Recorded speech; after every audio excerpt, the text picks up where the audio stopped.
What is up, everybody? It's Josh, and I'm bringing you guys another video today about tournament preparation. I had people submit questions over on my Discord server. A lot of people asked a lot of very generic questions, so the answers to those questions should hopefully help you understand better on how I approach preparing for a tournament, like deck building, mentally, all that kind of stuff. I hope you enjoy this kind of content. If you do, make sure to let me know by leaving a like on the video, a comment, or subscribing to the channel. As always, I hope you find it helpful and enjoy the video. Is it necessary to run Fuwalos in the side, and are Dominus Impulse and Purge necessary traps for the format coming up when Crossover Breaker drops? The first question I could answer relatively short by saying no, it is not necessary to run Fuwalos in the side deck in every single deck. The more precise answer is it depends. I think Molcharmi Fuwalos, for me personally, has established itself as a kind of card that I really want to play in some decks, but I don't think it's a staple in every single deck. I'm going to use my Centurion deck as an example of a deck that I would not play the card in even if I had access to it, because most combo decks in the format will have a different combo line if they're under Fuwalos or if they're not under Fuwalos, and they will end on a weaker board. However, they will still end on a board, and that is something that you've got to ask yourself in this current format, is like, if my deck can beat those kind of boards that people make under Fuwalos, then it's good to play Fuwalos because it is a very good card. If your deck struggles with these kind of boards, then you should not be playing Fuwalos. You should instead focus on cards that either stop your opponent from putting up the board, or you should play cards that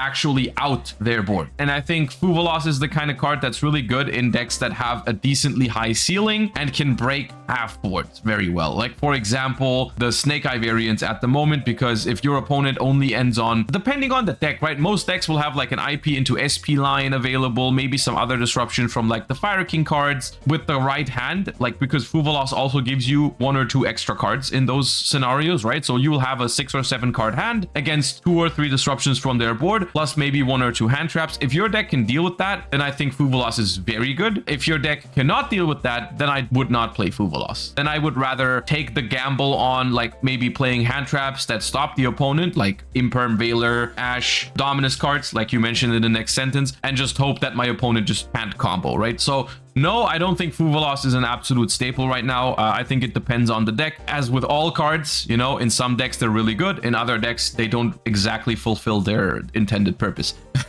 How cooked are you if you don't want to invest into new expensive staples? This is obviously always a topic in Yu-Gi-Oh! Of course, people that are able to or willing to invest into new expensive staples will have more options and therefore will have an advantage when one of those options is actually very, very meta relevant. Well, the new expensive staples, I'm guessing you're referring to Molcharmi Fuwalos and Dominus Impulse. I personally think that you are not completely cooked if you don't want to play those cards, or you cannot afford to play those cards. You are obviously limited in your options. Let's be real. There always are expensive staples in Yu-Gi-Oh! You look at any year in Yu-Gi-Oh's history, you can probably pinpoint like 1 or 2 or more expensive staples that came out at that time, and you'll be like, okay, well, if I have those, my decks are better. If I don't have those, then it's worse. Compared to other times, I think right now, though, there are solid options that will not need Fuwalos. Fuwalos is not as mandatory as a lot of other staples in past years. Like, Fuwalos is not as staple as Ash Blossom was in 2017, or Imperm in 2018, or Evenly right when it came out, or Prosperity right when it came out. It is definitely more feasible to play decks without Fuwalos than it was to play decks without those cards when they came out. Okay, we've got a longer one here. How important is winning game 1 in your opinion? I've noticed that in this format, a ton of people are running cards like Thrust to set floods like D-Barrier or Different Dimension Ground, or cards like Deck Lockdown, Anti-Spell, there can be only one, to play around Fuwalos post side. Since you get hit by a Charmy, you can Thrust, set into a Floodgate, and pass back. Because of this, I feel like if you lose game 1, then you are automatically behind, because even if you win game 2, game 3, your opponent will be going first, and it'll be them going first post side with Floodgates and Thrust. Is there even a way to beat that scenario, or should you just build your deck to win game 1 regardless if you win or lose the die roll, so that you never have to go into game 3 with your opponent going first? It is a valid question, because this has been a concern for a while now with how the side deck has shaped up modern Yu-Gi-Oh! Sometimes it's like, well, if I lose game 1, I know that my opponent is gonna have a very, very crazy hard deck to beat in game 3, even if I win game 2. In an ideal world,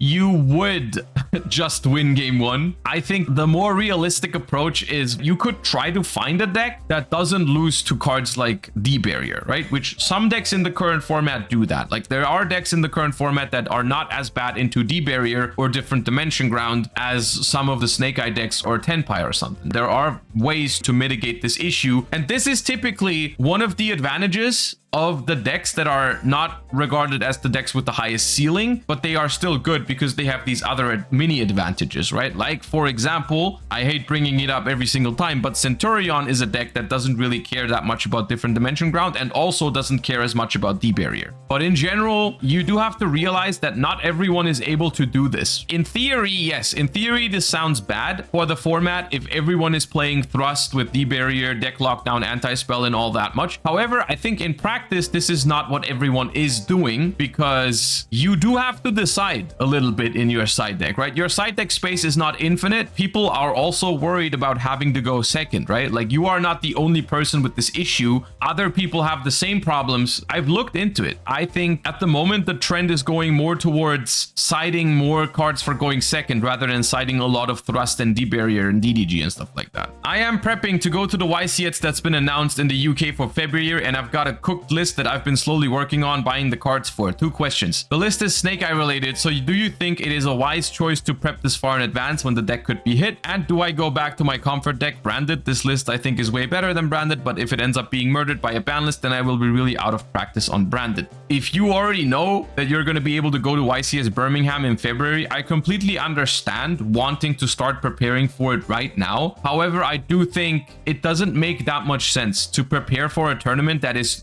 3 months from now. There's new sets coming out. There's new ban lists coming out. Until then, there is only a limited amount of preparation that you can do. Unironically, the best preparation that you can do in a scenario like this, when you are attending a tournament that is still a while away, don't focus on that format that's about to happen. Just keep up to date with current Yu-Gi-Oh! Look at the development that's happening. Learn the current decks just in case they're still relevant. If you learn the current version of Snake Eye, if you start looking into Ryzeal and Malice and that kind of stuff, if you understand those decks, you will have a much easier time once the YCS actually happens. Maybe there's a ban list that comes out a month before it and it'll, like, I don't know, ban Flamberge. And because you've looked into Snake Eyes, you will now understand, okay, without Flamberge, this is how the lines change, or the deck becomes not viable altogether. You will have an easier time understanding this, and you will have an easier time immediately either discarding the idea of that kind of deck or just continue working on it. Right now, no matter what you build for YCS Birmingham, it'll not look the same once YCS Birmingham happens. How does one prepare oneself mentally in terms of tackling a YCS, and how does that impact the type of deck you decide to bring? Surely there's merit to running a simple but solid deck over a complex and also solid deck, as over the duration of the competition you're going to get mentally fatigued. A deck that's simpler to play will have less room for error, at least in my opinion. How often does this come into play? This is something, it's a little deeper and a little bit more personal and very, very subjective. Personally, I think it's very important going into a YCS, understanding what your goal is. That is something that you want to prepare yourself for the YCS with in mind. I don't think it's as simple as, well, I'm going to a tournament, of course I want to win. That is not everyone's mentality, and it shouldn't be everyone's mentality. I think there are some people that would maybe do better in YCSs and in Yu-Gi-Oh! In the long term if they started with more realistic goals and just went to a tournament with, like, hey, I want to do as best as I can. I want to make day 2. I want to maybe make my first top cut. It's a slow process, right? Like, and then maybe eventually once you've achieved those goals, you'll be like, okay, now that I've been able to make top cut in a couple of YCSs, now I can set myself the goal of, I want to reach top 8. I want to maybe win a YCS, like those kind of things. And believe it or not, those kind of decisions can impact your deck choice and deck building,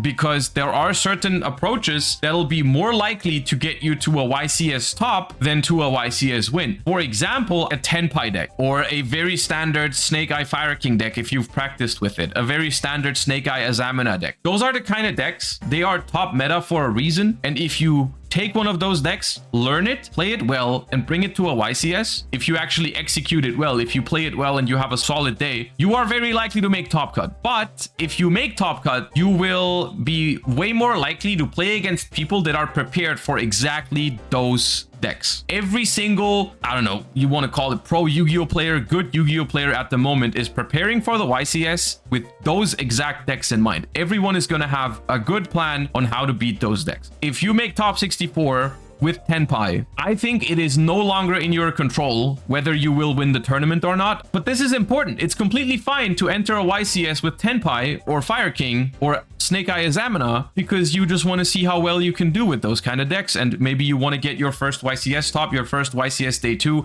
and you've been practicing this deck and that is what you feel most comfortable with. That's completely reasonable. And if you make it to top 64, even if your deck is standard as hell, there's always a chance that it's going to be enough if you play it well. And even if people are prepared, it's not 100% guaranteed they're going to beat you, right? There are other approaches that are less likely to top but more likely to win, if that makes sense. Basically, look at a YCS in two different stages, right? You have stage 1, which is Swiss, and then you have stage 2, which is Top Cut. And Top Cut is usually a different format than Swiss. The deck representation in Top Cut is not going to be the same as it is in Swiss usually, right? The average opponent is also not the same in Swiss as it is in Top Cut. You can make meta calls and stuff like that that will be very good in top 64 if you get there, because you're basically building your deck to beat the super popular decks or the decks that other top players are playing. But then it might be worse against like rogue decks that you are more likely to face in the Swiss rounds, and therefore it becomes more risky and you are less likely to even make it into the Top Cut. A lot of this kind of thing goes into the tournament, but it all boils down to, in my opinion, you have to be very self-aware and honest to yourself of what you want to achieve, what you can achieve, and what kind of deck is the best to get you there. If you know that you are not capable of playing Snake Eyes super well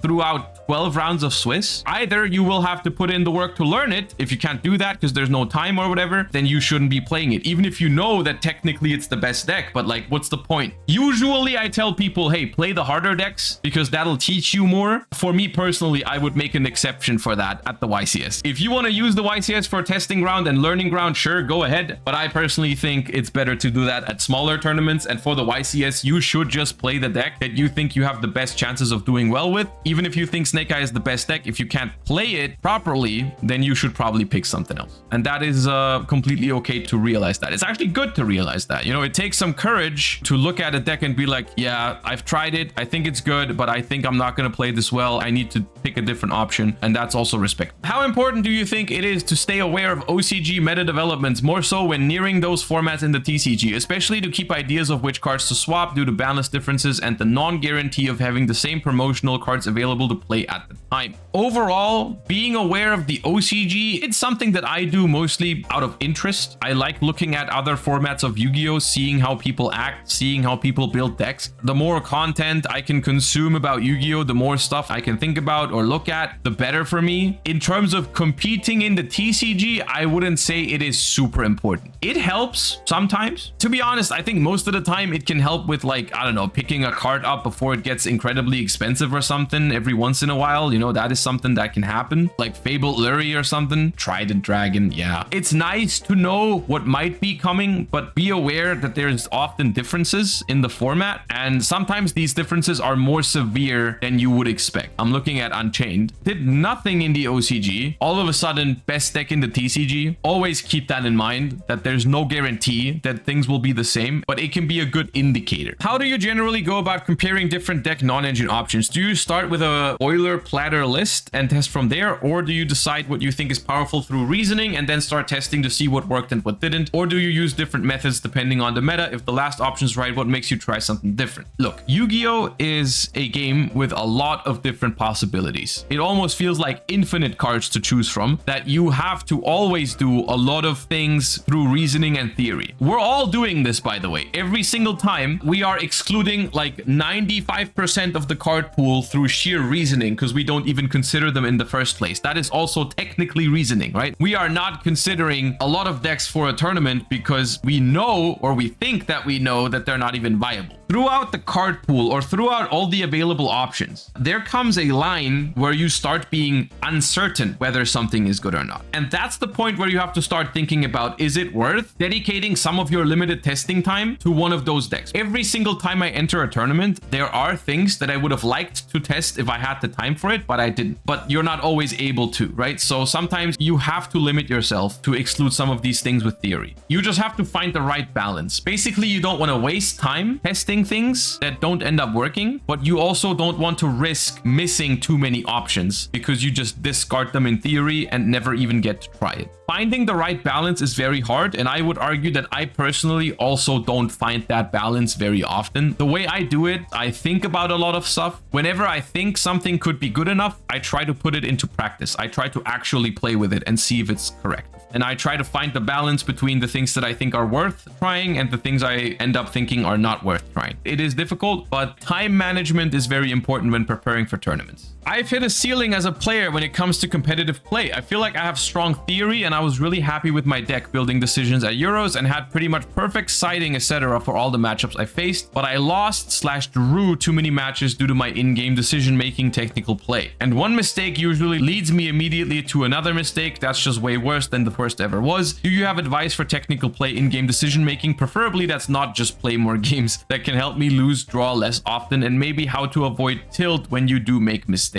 I think this is an issue that everyone faces. The first part of this solution, other than just play more games, because I do also think that is something that you get used to more, like that this is a practice issue, 100%, but it is also a mentality issue, I think. And part of your answer is already what I just said. Realizing that this is completely normal and realizing that this is something that most people that play competitive card games struggle with, I think is an important step. This behavior is human. It is not necessarily something that you can eliminate next week, just going to a tournament and be like, yeah, I'm not going to do this anymore. Logically, tilting doesn't make sense because you've made a mistake. Tilting from it will only affect your future, right? You lose round 6 in a tournament because you made a mistake. Tilting from that mistake is not going to help your chances to make top cut, right? And the thing is, right now, this is easy to say, right? But when you're in that moment, it's so much harder not to tilt, not to be mad at yourself. I think this is just one of those instances where you have to tell yourself over and over again and maybe try some different practices. I don't know. For some people, maybe it helps venting